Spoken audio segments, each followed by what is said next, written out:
दोस्तों, अभी आपने देखा होगा कि मध्य प्रदेश में 18,000 पुलिस की भर्ती को लेकर मुख्यमंत्री की तरफ से एक स्टेटमेंट आया। काफी ज्यादा न्यूज में भी चला और पिछले जब से ये आया है तब से लगातार आपके काफी कमेंट्स आ रहे हैं कि सर इसके बारे में कुछ बताइए। तो आज मैं आपको दो तीन चीजें बताता हूं। पहला तो नोटिफिकेशन की क्या संभावना है, सिलेबस को लेकर एक कंफ्यूजन है ही, और एग्जाम कौन लेगा, और ये 18,000 भर्ती में कितनी सच्चाई है। क्योंकि देखिए, आपको यह भी याद होगा कि 22,500 भर्तियों का वादा था और इसमें से दो राउंड्स हो चुके हैं। यानी 22,500 के बाद से दो भर्तियां कंप्लीट हो चुकी हैं। अब तीसरी और आखिरी 22,500 में से आप समझो कि अब तीसरी किश्त आने वाली है। तो लगभग 7,500 8,000 की संभावना थी। इसके पहले एक न्यूज आई थी जिसमें यह कहा गया था कि 10,000 से ज्यादा की भर्ती इस बार देखने को मिलेगी। मतलब 7,500 तो आना ही है, लेकिन 10,000 भी वो संख्या जा सकती है। तो ये तो 22,500 का उनका पुराना कमिटमेंट कंप्लीट होगा जो इस साल नई भर्ती आएगी। इसके बाद अचानक मुख्यमंत्री पहुंचते हैं पीएचक्यू, मीटिंग होती है और वहां यह बताया जाता है कि 18,000 नई भर्ती जो है वो पुलिस की होगी। हालांकि इसमें भी थोड़ा सा डाउट है कि ये जो बचा हुआ है 7,000 8,000 वो इसमें इंक्लूड है या 18,000 इसके अलावा और नई भर्ती होगी। ये थोड़ा सा डाउट वाली स्थिति है। लेकिन दोनों ही केस में एक बात मैं आपको बता देता हूं, अगर 18,000 फ्रेश भर्ती आती है ये तो बहुत ही अच्छी बात हो जाएगी। और अगर 18,000 में से जो 7,500 8,000 बचा है, अगर उसके अलावा देखें तो आप ये समझो कि 10,000 फिर से नहीं भर्ती। यानी इस साल जो नोटिफिकेशन दिसंबर में आएगा, दिसंबर में नोटिफिकेशन तो नहीं आएगा, दिसंबर में तो परीक्षा हो जाएगी, अगले साल फिर से आपको एमपी पुलिस कांस्टेबल का नोटिफिकेशन देखने को मिलेगा। यह बात अब एकदम लगभग कंफर्म है इस न्यूज के अनुसार। तो हमने टेलीग्राम पर, व्हाट्सएप पर ये न्यूज शेयर कर दी थी, आपने इसको पढ़ लिया होगा, नहीं तो आप वीडियो को रोककर पढ़ लीजिएगा। जो मेन काम की बात है वो मैंने आपको बता दी। तो ये तो बिल्कुल तय है कि नई भर्ती आपको देखने को मिलेगी, है ना। तो एक और बात जो मैं आखिरी में आपसे कहूंगा, अभी एडवांस में ही बता रहा हूं कि आप हमेशा ध्यान रखना कि नोटिफिकेशन आने के बाद 1 से 1.5 महीने का समय मिलता है। तो वो गलती मत करना, लास्ट में नोटिफिकेशन आने पर अगर तैयारी करनी है तो अभी से लगना पड़ेगा, तब जाकर दिसंबर में जो परीक्षा होगी उसके लिए आप प्रिपेयर्ड रहोगे। तो ये बात ध्यान रखना। और आपने बहुत सारी न्यूज चैनल पे इसको लेकर वीडियो भी देखा होगा। चलिए, मैं आपको एक चीज और यहां दिखाना चाहता हूं कि पिछले दो भर्तियों के कट ऑफ किया गए हैं। लेकिन उससे पहले यह समझ लीजिए, 2023 की जो भर्ती थी उसमें 7,411 पद थे, 9,68,000 विद्यार्थियों ने फॉर्म भरा था और फिजिकल के लिए 58,730 बच्चों को बुलाया गया था और फाइनल 7,411 की भर्ती हुई। इसमें भी 87 और 13% वाला मामला भी इंक्लूड है ना।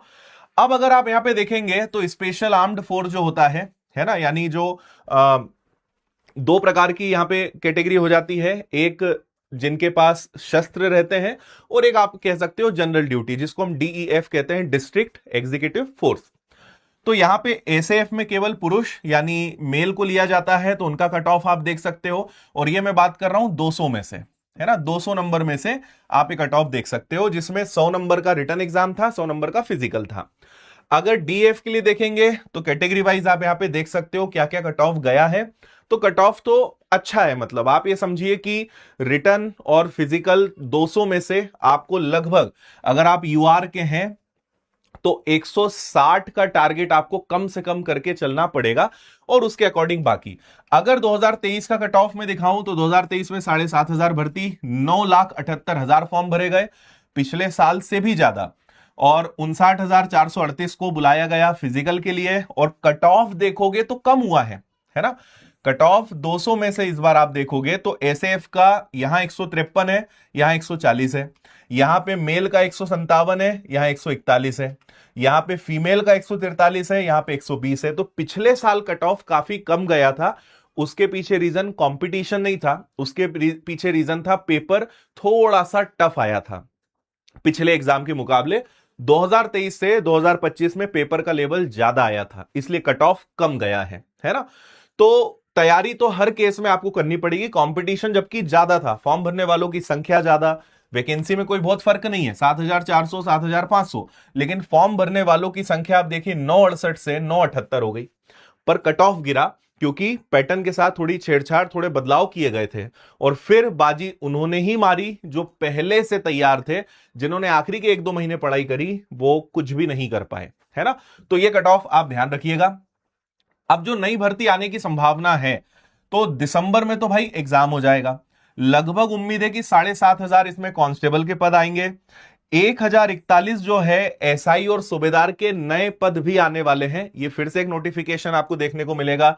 ड्राइवर के भी 1,000 पद हैं, मिनिस्ट्रियल स्टाफ के 500 पद हैं, होमगार्ड के भी 6-7 हजार की भर्ती की संभावना है। तो ये सब अभी लाइनअप है और ये अचानक से आएंगे, ये बात ध्यान रखना है ना। तो 3 प्रश्न आपके मन में है, नोटिफिकेशन कब, कौन लेगा परीक्षा और परीक्षा का पैटर्न क्या होगा। ये 3 सवाल हैं जिनके जवाब मैंने समय समय पे पुराने वीडियो में दिए, आपको फिर से बता देता हूं। देखो, अगर दिसंबर में नोटिफिकेशन, दिसंबर में अगर एग्जाम का शेड्यूल है, तो आप ये मान के चलिए कि अक्टूबर या नवंबर में नोटिफिकेशन आ जाएगा, है ना। अक्टूबर नवंबर में नोटिफिकेशन आया मतलब दिसंबर में आपकी एग्जाम होनी ही है, ये कंफर्म है। और इसमें एक चीज जो श्योर है वो है कांस्टेबल का नोटिफिकेशन। लेकिन जैसा मैंने आपसे पहले भी कहा कि सिंहस्थ 2028 जो कि मार्च में होने वाला है, उसके पहले सरकार को अभी सब इंस्पेक्टर और चाहिए, होमगार्ड चाहिए, पुलिस बल बहुत सारा चाहिए। तो कांस्टेबल तो लगातार हजारों में जा ही रहे हैं। अभी आपने देखा कि 436 मध्य प्रदेश को नए सब इंस्पेक्टर मिले हैं और वापस से 500 या 800 सब इंस्पेक्टर का फिर से नोटिफिकेशन आएगा, थोड़े बहुत बदलाव के साथ। शायद पिछले साल जो अभी जो पैटर्न था उससे थोड़ी सी रियायत आपको मिल सकती है। कैलेंडर में वो नहीं आएगा, उसका नोटिफिकेशन अचानक बदलाव के साथ आएगा। तो एक एमपीएसआई का नोटिफिकेशन जो कि कभी भी आ सकता है, और कांस्टेबल का तो आप मान के चलो इस साल के आखिरी में एग्जाम उसका होना ही है। तो एक तो ये हो गया। अब सवाल यह है कि परीक्षा कौन लेगा, क्योंकि पहला है कि भाई ईएसबी ही लेगा क्या, या दूसरा पुलिस हेडक्वार्टर लेगा, क्योंकि यह भी कहा है कि पुलिस भर्ती बोर्ड बनाने की बात कही गई है। मेरा यह अनुमान है कि शायद इस बार की जो भर्ती है वो ईएसबी ही लेगा। मैं आपको पहले ही क्लियर कर दूं कि अभी तक इस बारे में कोई पक्की न्यूज नहीं है कि इस बार से जो परीक्षा होगी वो पुलिस हेडक्वार्टर ही लेगा। तो संभावना है कि शायद इस बार जो परीक्षा है वो ईएसबी अपने उसी पैटर्न पर ले, और अगले साल से जितनी परीक्षाएं होंगी पुलिस की वो पुलिस हेडक्वार्टर ले सकता है। पर क्योंकि अभी 5-6 महीने का समय है, हो सकता है कि 2-3 महीने में पुलिस हेडक्वार्टर की सारी रूपरेखा फाइनल हो जाए और इस साल से ही इसको लागू कर दिया जाए। लेकिन फिर वही बात है, संभावना कम है। तो आप फिलहाल ये मानकर चलिए कि जो पैटर्न चल रहा था उसके हिसाब से अपनी तैयारी को चलने दीजिए। तीसरा और सबसे महत्वपूर्ण सवाल कि पैटर्न कैसा होगा, इसको बहुत अच्छे से समझ लो। इसके लिए मैं आपको कुछ चीजें बताता हूं। ये है भाई ओल्ड पैटर्न, ठीक है, ये ओल्ड पैटर्न है और ये आपका नया पैटर्न है। अब इसमें भी देखो 2 बातें हैं, समझना। एक तो हमारा ओल्ड पैटर्न है और अब जो नया पैटर्न है वो संयुक्त रूप से होने वाला है, कंबाइंड होने वाला है। मतलब अगर ये नया पैटर्न लागू हुआ तो परीक्षा केवल एमपी पुलिस की नहीं होगी, है ना। ये जो पैटर्न है इनका ये कहना है कि भैया कांस्टेबल की परीक्षा, जेल प्रहरी की परीक्षा, फिर क्षेत्र रक्षक हो गया, पटवारी हो गया, है ना, एमपीएसआई हो गया, इसके अलावा जितनी भी ऐसी परीक्षाएं होती हैं उन सब की साल में एक ही परीक्षा होगी, है ना। तो अगर वो पैटर्न लागू होता है तो ये पैटर्न लागू होगा। पर क्योंकि इस बार इसके इस साल लागू होने की संभावना भी बहुत कम है, क्योंकि अभी तैयारियां बहुत बची हुई हैं, तो आप ये मानकर चलिए कि लगभग इस साल की जो सारी भर्तियां हैं वो पुराने पैटर्न, पुराने सिस्टम के हिसाब से ही चलेंगी। ये सारे बदलाव आने वाले वर्ष में आपको देखने को मिल सकते हैं। ईएसबी के अंदर एकदम से कोई, मतलब आप ये समझो कि कोई ताकत आ गई तो अलग बात है कि भाई हम तो अभी से लागू करेंगे, पर इतिहास भी गवाह है एकदम से चीजें होती नहीं, क्योंकि सरकारी प्रक्रियाएं हैं, बहुत सारी परमिशन, बहुत सारी कागजी कार्रवाई, बहुत प्रकार की चीजें डिपार्टमेंट टू डिपार्टमेंट जाती है, तब जाके कोई चीज लागू हो पाती है। तो मेरा ये सिर्फ अनुमान है कि इस साल उम्मीद बहुत कम है, अगले साल से जहां तक है कि यह पैटर्न लागू हो सकता है। तो आपके लिए सवाल यही है जो आपके मन में है कि कौन से एग्जाम पैटर्न के हिसाब से तैयारी करें सर, तो मैं आपको सजेस्ट करूंगा आप कॉमन पढ़िए। मैंने एक वीडियो में बहुत अच्छे से समझाया था कि पुराने पैटर्न में आपको 12 विषय पढ़ने हैं, नए पैटर्न में आपको 13 विषय पढ़ने हैं। मात्र एक हिंदी का फर्क है ना, हिंदी को हिंदी में ही लिखते हैं। मात्र एक हिंदी विषय का फर्क है। हिंदी अगर आपने जोड़ लिया तो 13 सब्जेक्ट हो जाएंगे। तो सबसे बढ़िया सलाह यह है कि जो कॉमन सब्जेक्ट है वो पढ़ो।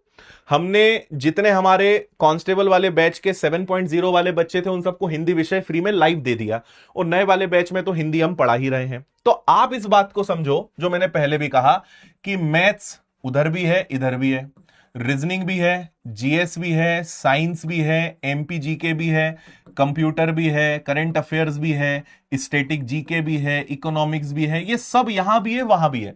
बस इधर एक चीज एक्स्ट्रा ऐड हो गई, हिंदी। तो हमने यहां वाले बच्चों को भी हिंदी पढ़ा दिया, मतलब शुरू कर दिया, और यहां वालों को तो हिंदी मिलेगा ही। तो अगर आप ये कॉमन सब्जेक्ट पढ़ते हो तो पैटर्न ये आए या ये, आप दोनों के लिए प्रिपेयर्ड रहोगे। लेकिन सबसे ज्यादा नुकसान वो बच्चा कर बैठेगा जो सोचेगा कि नोटिफिकेशन आ जाए, पहले पैटर्न आ जाए फिर हम करेंगे। तो भाई ये पैटर्न आए या ये, maths, reasoning, GS, science, current affairs, economics, current affairs, static GK, ये सब पढ़ना ही पढ़ना है ना। फर्क कुछ भी नहीं आना है, केवल योजना कि भाई यहां पे 100 क्वेश्चंस ऐसे आएंगे, यहां 100 क्वेश्चन ऐसे आएंगे। प्रश्नों की संख्या में बदलाव होगा कि हो सकता है इस पैटर्न में मैथ्स के 30 से 35 सवाल आते हैं, इस पैटर्न में मैथ्स के 10 सवाल आए, इतना ही फर्क आएगा। लेकिन पढ़ना तो तब भी पड़ेगा। और मैथ्स के 35 सवाल आए या मैथ्स के 10 सवाल आए, पढ़ने पूरे मैथ्स के 30 चैप्टर ही पढ़ेंगे आपको। यह बात बिल्कुल तय मानिए, क्योंकि शिफ्ट वाइज एग्जाम्स होती है, समय तो लगता है, और उसके लिए हर चैप्टर से प्रश्न अलग अलग शिफ्ट में पूछे जाते हैं। तो यह बात अपने दिमाग से निकाल दें कि यह पैटर्न लागू हुआ तो आसान हो जाएगा, यह पैटर्न आसान था। सब अपनी अपनी जगह सही है, पढ़ाई तो हर एक के लिए पूरी पूरी करनी पड़ेगी, है ना। तो पैटर्न की चिंता मत करो, कौन लेगा इसकी चिंता मत करो, सिर्फ एक चिंता करो कि दिसंबर में परीक्षा है और अभी से तैयारी शुरू करने में ही आपका सबसे ज्यादा भला है। तो ये आपके तीनों प्रश्नों के आंसर हैं जो कई बार हमें कमेंट में देखने को मिले, तो मैंने सोचा कि आपको बनाकर मैं एक वीडियो के माध्यम से पूरा समझा दूं, और 18,000 भर्ती के बारे में भी आपको बता चुका हूं। तो जैसा मैंने कहा कि maths, reasoning, science, MP GK, GS, current affairs, ये तो पढ़ना ही है यार, कोई भी परीक्षा हो पढ़ना ही पड़ेगा आपको, है ना। अच्छा, आपकी प्रिपरेशन को आसान बनाने के लिए बहुत सारी चीजें विनर्स में फ्री मिलती है, ये सब हमने लिस्ट दी है। तो आपको क्विज मिलते हैं विनर्स ऐप पर, हर संडे टेस्ट हम देते हैं, हर एग्जाम के प्रीवियस ईयर्स के क्वेश्चन फ्री में डाउनलोड कर सकते हो। मिनी क्विज आपको मिलते हैं। टेलीग्राम पे एक हमारा चैनल है जिसमें सिर्फ प्रैक्टिस के क्वेश्चंस हम डालते हैं। यूट्यूब पर क्विज डालते हैं, करंट अफेयर्स के क्विज डालते हैं। तो विनर्स ऐप, टेलीग्राम, यूट्यूब से आप जुड़े रहोगे तो आपको सारा कंटेंट अच्छे से मिलता रहेगा और सारा फ्री है।